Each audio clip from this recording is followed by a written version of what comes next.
Welcome everyone, I'm King of Valence, and thanks for watching this fun Spore video. This is Spore, completed from cell stage to the center of the galaxy with the goal of creating the shortest possible timeline without using in-game cheats or assistance from other saved games. The history timeline catalogs every major action and event that occurs throughout our creature's evolutionary journey. For example, this cell stage timeline shows our cell eating some food, unlocking new parts, evolving new generations, some kills, and some deaths. And the timeline will remember details like this for every stage. We won't worry about the years on the evolution clock, as this tracks the amount of in-game time spent in the tide pool. Our goal today is to minimize the number of these events recorded and beat Spore with the shortest length timeline.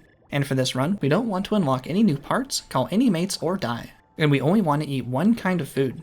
We chose to start as an herbivore as all plant pieces are treated the same on the timeline, and staying herbivore will give us the firework ability, which will be important later in tribal stage. Avoiding all deaths are crucial. Whenever we see danger approaching, that's our cue to save and reload the tide pool.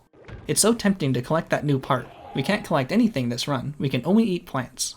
In the last part of the tide pool, we eat our final plant piece to complete cell stage. We can advance into creature stage, and our only 2 recorded events for all of cell stage were entering the tide pool as Generation 1 and eating 121 plants. Super short timeline for cell stage.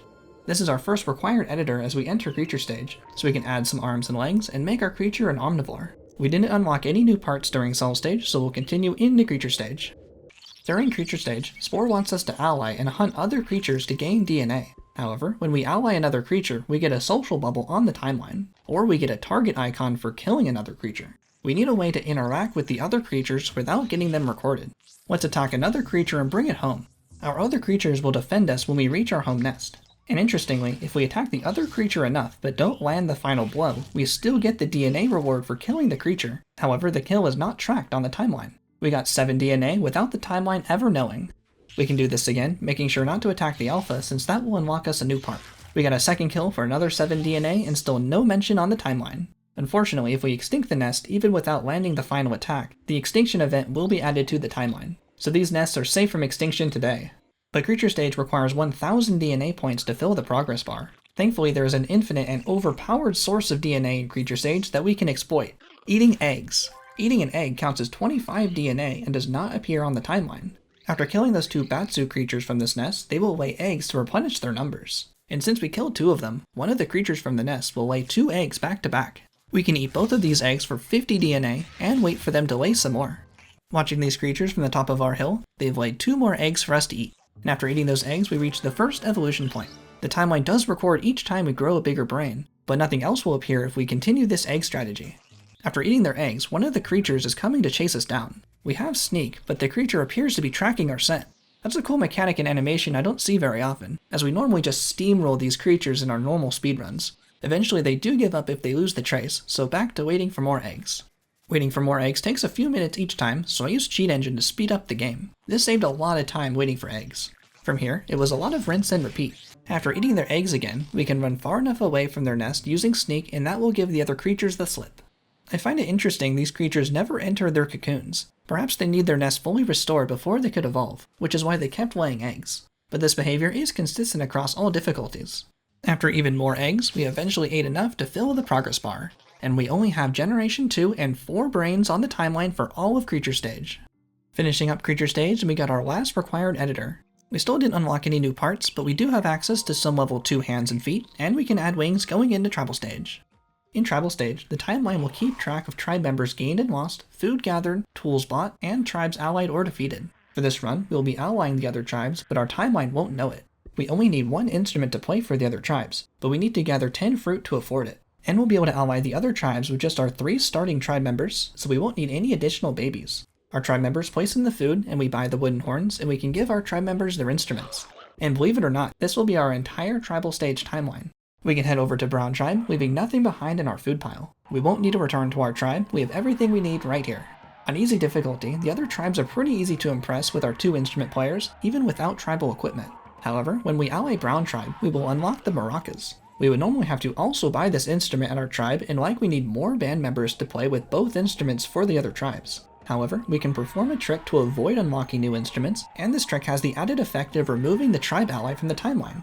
When we are about to ally Brown, wait for the performance meter to fill, then save with Ctrl+S on the keyboard, and immediately right-click the ground during the save.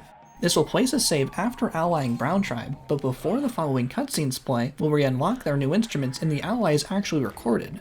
Pass through the cutscenes and we see Brown is allied on the timeline. Now we can quit without saving and reload the game. When we return, we are still allied with Brown, except no new instruments are unlocked and no trace of Brown Tribe on the timeline. The save interrupts the allying sequence, and since we return after the tribe is allied, there is now nothing to trigger the cutscene, so we never unlock anything. And we are going to perform this progression cancelling trick on all of the remaining tribes as well. Moving on to Pink Tribe, and they are angry towards our tribe. We can gift them to make them ambivalent, however gifts are recorded on the timeline, but thankfully using fireworks aren't recorded. This is why we wanted to start as herbivore in Cell Stage. We can use the fireworks to bring Pink Tribe up to friendly for free and begin to ally. However, Pink is a 9-member tribe and they can request up to 3 wooden horns at a time. If we can't match the number of instrument requests, we will make very little progress on the performance meter and we might not be able to ally the tribe. However, if we can isolate 2 of the members to perform with, they will only be able to request up to 2 instruments at a time. Now we can match the requests and fill the performance meter and ally the tribe. Finally, the 12-member Lavender tribe can request up to 4 instruments at a time and are tougher critics. We won't be able to ally the tribe performing for 2 Lavender members, but thankfully performing for just 1 member will allow us to fill the performance meter. This member happened to be on their own, and we can ally before anyone else comes over. And we can perform the progression cancelling trick once more on Lavender as well. We can see Lavender is allied, but when we reload, they are no longer listed. And that completes Tribal Stage with only 3 more events on the timeline. I also tried attacking the other tribes when routing this run, since we don't have to buy any tools to attack. But it wasn't feasible to take on a 12-member tribe with just our 3 starting members. However, there is a way to destroy all the other tribes with just 3 members. I mentioned at the start of the video we wouldn't be taking help from previous save games. This is because it's possible to use planet sculpting tools from another saved space game to change the terrain of our planet to only allow 1 rival tribe to spawn. In this case, we only need to destroy 1 6-member tribe to complete all of Tribal Stage. And with only level 2 creature parts, it is possible for us to destroy the tribe. Unfortunately, the progression cancelling trick doesn't work the same when destroying tribes, but here we finish Tribal Stage and we only get the entered tribe, the members killed, and 1 conquered tribe totem on the timeline. While this is still 3 events recorded on the timeline, this timeline is actually shorter than before. And we can reduce the timeline further if we use the refill motives cheat to keep our tribe members alive as they just target the main hut without needing to kill the other tribe members first. Including cheats, this gives us 3 distinct timelines for Tribal Stage, and I wanted to show all of them out of completeness. However, I chose to focus the main run to include the other 5 tribes without the other save game assistance, so that we could beat Spore from scratch using one self-contained playthrough without relying on pre-existing setup from other save games in the galaxy. Now we can move on to Civilization Stage. Starting Civilization Stage, we are going to collect military vehicles from tribes. Gaining vehicles this way doesn't count towards the timeline, and we are going to use these military tanks to take over the rival cities on our home continent. We can find as many military vehicles as we want, because on easy difficulty, Civilization Stage will wait for us to purchase vehicles or capture a Spice Geyser before spawning in the rival cities. Unfortunately, both of these options will add to the timeline, whereas playing on normal and hard difficulties can spawn the other cities without needing to purchase vehicles or capture a Spice Geyser, which could have saved us 1 entry on the timeline. However, Tribal Stage would not have been possible to ally the other tribes with only 2 instrument players on higher difficulties. So to save a timeline entry in Civilization Stage, we would have needed more tribe members, adding to the Tribal Stage timeline instead.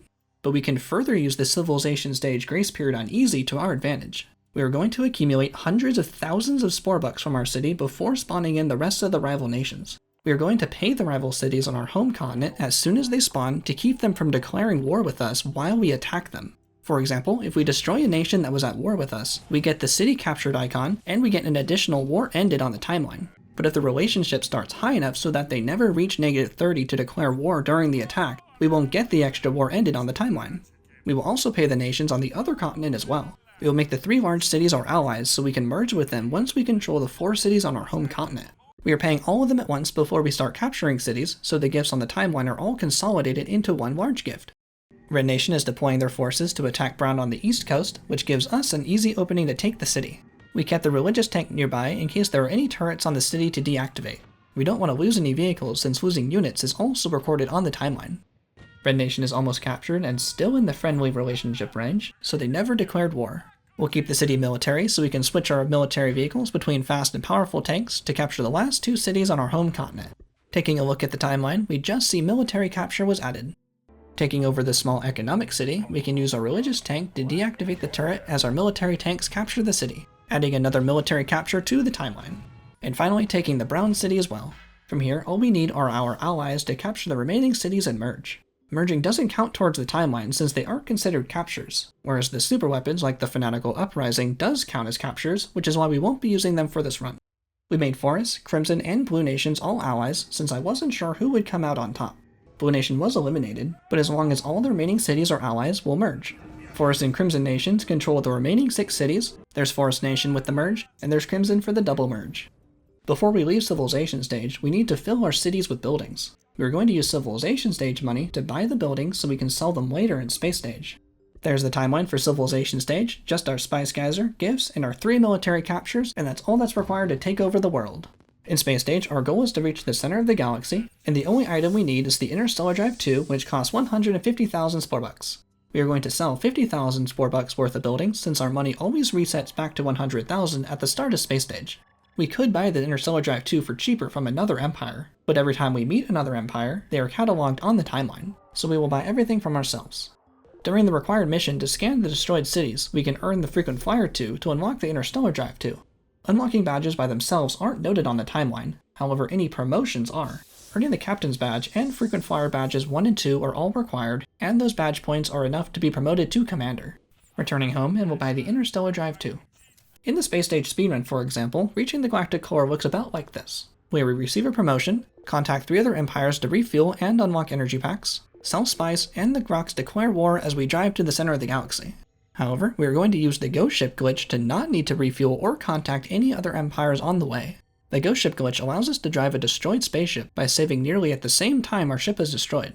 Here we are one jump away from destroying our ship, and we can click on another star and save. If it's done correctly, our ship will be destroyed, yet the save will still occur. Respawn back home, quit without saving, and reload the game. We are back in space, but our spaceship's health and energy reserves are at 0. This allows us to fly through space without needing to refuel. On the timeline, we recorded death for becoming the Ghost Ship, but this is less than contacting 3 other empires. In reaching the Groks territory, they also don't contact us to declare war following the strategy, saving us another event on the timeline. And for further completeness, Space Stage's timeline also could have benefited from using cheats and other saved space games. Using the Space Create cheat unlocks the Interstellar Drive 2 for free, saving us from needing to earn the Frequent Flyer 2 and the promotion. And we could have used the Refill Motives cheat again for free energy reserves instead of needing to record a death from becoming the Ghost Ship. And if a previous save had also cleared a path through the Groks, that would have also prevented them from declaring war when using these cheats, giving us potentially a very short Space Stage timeline. But without the extra assistance, we've reached the Galactic Core, completing Spore from Cell Stage to the center of the galaxy with the shortest timeline I could find. Here's the final timeline, including the starting cell. We only had 2 events logged in Cell Stage, Generation 2 and 4 Brains in Creature Stage, only 3 items for Tribal Stage, and 6 events in Civilization Stage. Becoming a shaman and entering space with 3 other items including reaching the Galactic Core, totaling 21 recorded events. This was a really fun challenge to route. This run went through a few iterations with a lot of other glitches being tried out to find this timeline. Let me know what you thought of this run, and let me know what else you'd like me to try in the comments, and check out some other fun Spore challenges here. Thank you so much for watching, I'm King of Valence, and I'll see you next time.